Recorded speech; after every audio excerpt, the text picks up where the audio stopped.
Jika seseorang itu menginginkan memperbaiki diri,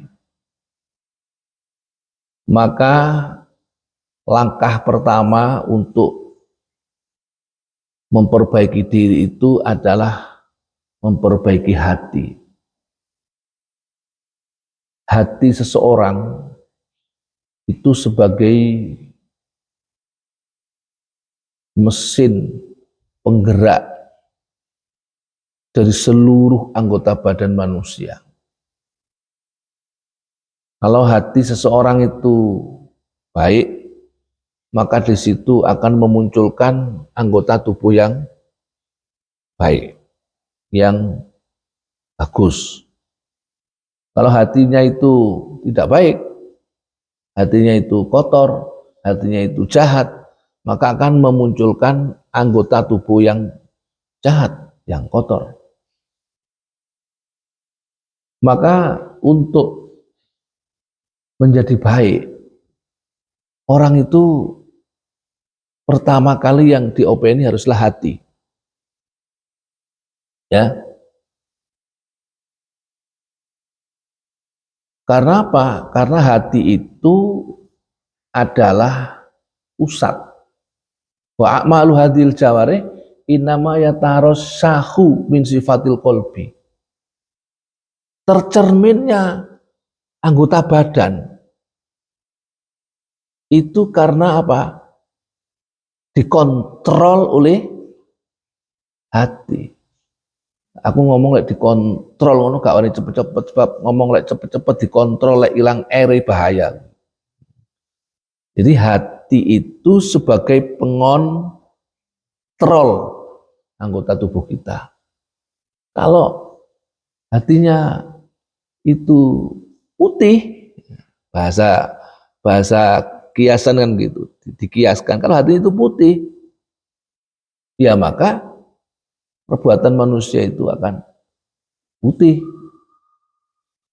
Hatinya hitam, ya perbuatannya akan hitam. Hatinya abu-abu, ya perbuatannya menjadi abu-abu. Artinya perbuatan seseorang itu disitir oleh hati seseorang. Innama yatarassahu min sifatil qalbi. Fa idza aradta hifdzal jawarih fa alaihi bitadhiril qalbi. Jika kalian itu ingin menjaga tubuh ini, maka fa alaika bitadhiril qalbi. Maka hendaknya untuk mensucikan hati. Bagaimana kita itu mensucikan hati? Cara mensucikan hati fahuwa at-taqwa. Jalan untuk mensucikan hati itu adalah takwa. Takwa. Takwa itu hurufnya ada berapa? Takwa, ta, qaf, wawu, ya. Ada 4. Ta, qaf, wawu, ya. Hurufnya ada 4.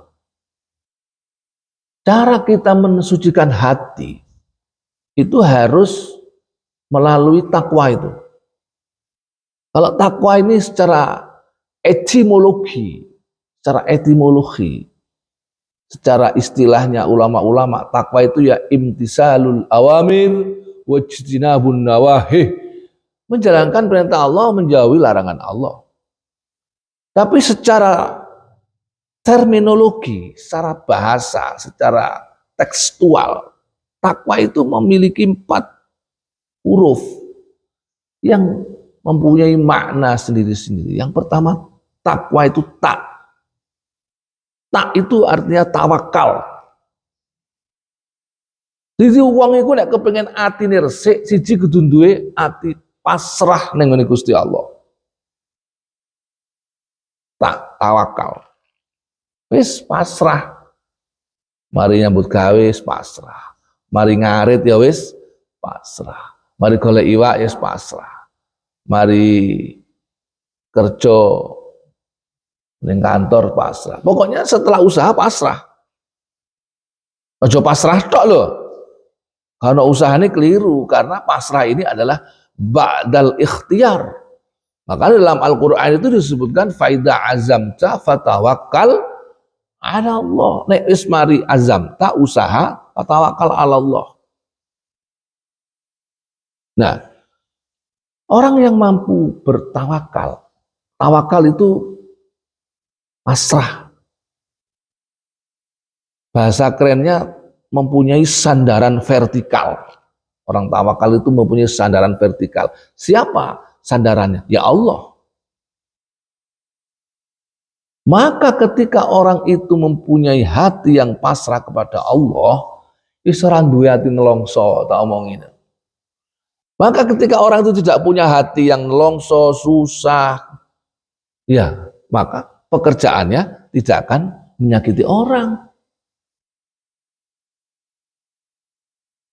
Perbuatannya tidak akan menyakiti orang. Berarti anggota tubuhnya bisa dikendalikan. Karena pasrah itu mau.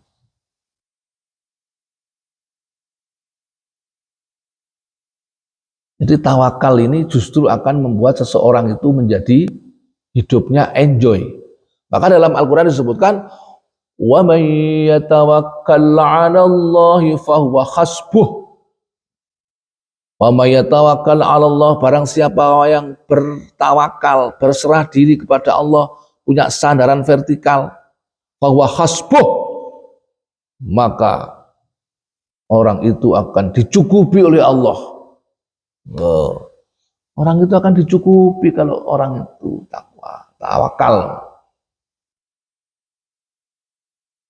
Dasar-dasar Al-Quran sudah jelas. Ayo praktekno saya gitu. Tawakali, hidup ini malah enjoy. Yang kedua, dari lafadz takwa itu hurufnya qaf. Qaf itu qanaah. Qanaah itu nerimo ing pandum. Nah, kalau tadi tawakal itu adalah sikap, prinsip yang harus diambil ketika kita sudah usaha. Ya, ketika kita sudah usaha. Yang kedua ini qanaah. Qanaah ini menerima apa pemberian Allah. Setelah kita usaha, tawakal, kita duduk manis. Duduk manis menerima pemberian Gusti Allah.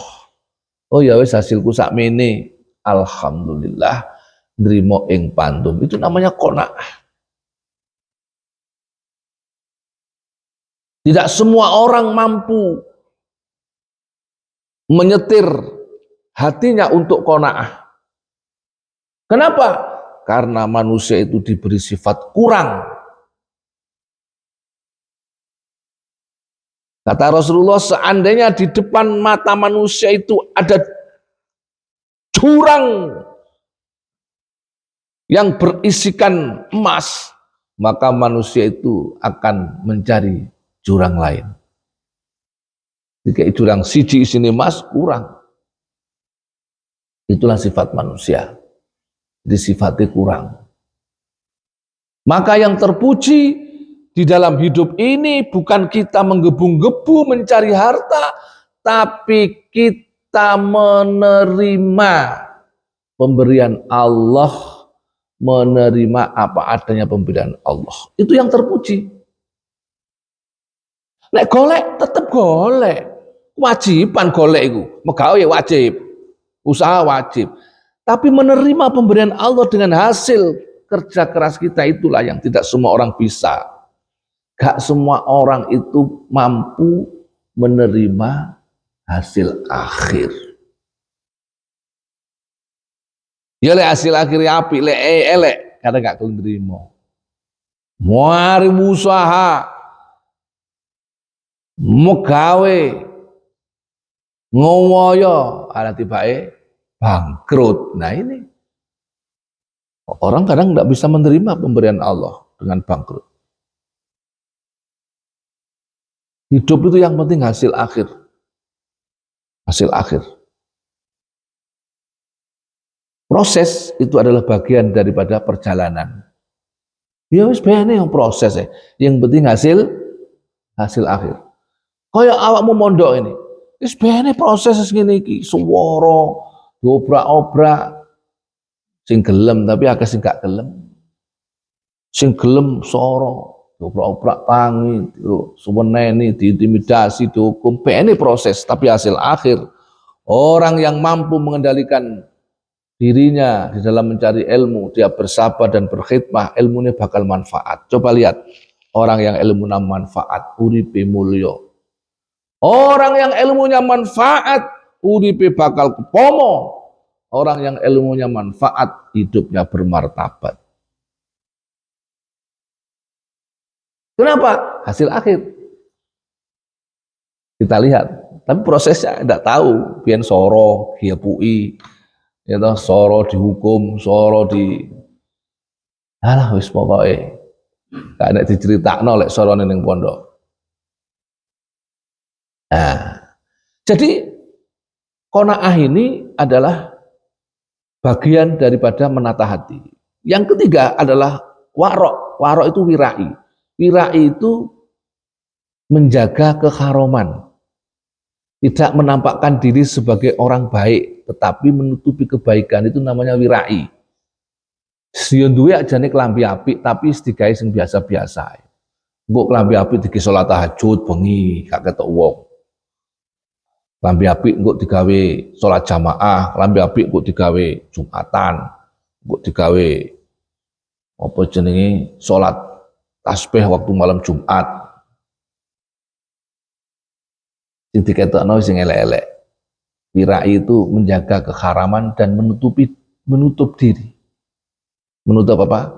Menutup diri dari diviralkan, dari dikondangkan, dari dimasyhurkan, wirai.